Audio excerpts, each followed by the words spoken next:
Good morning, Manna fam, and thanks for joining us as we explore the impact of Manna's global missions through short-term mission trips. Romans chapter 10, verses 14 through 15 says, "And how can they believe in the one whom they have not heard? And how can they hear without someone preaching it to them? And how can anyone preach unless they are sent?" Let's hear a testimony of what happens when someone steps forward in faith to share the good news with those who have not heard. I was the primary lead for the Manna mission to Ecuador this year, and I had a powerful realization while out sharing the gospel.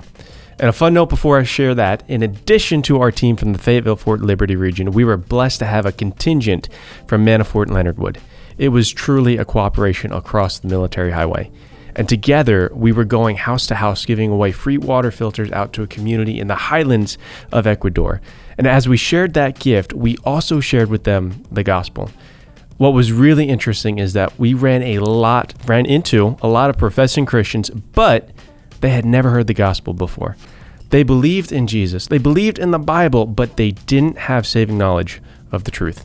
And to our joy, so many people that we spent time with received Jesus as their Lord and Savior.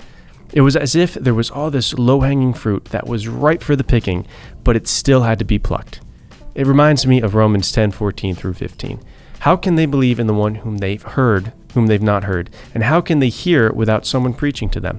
And how can anyone preach unless they are sent?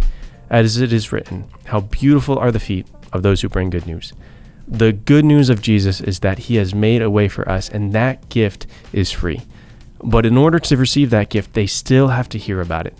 That's why it's so important that we all do our part to give, go, and pray, so that those who do not know him yet will have a chance to hear the incredible good news of God.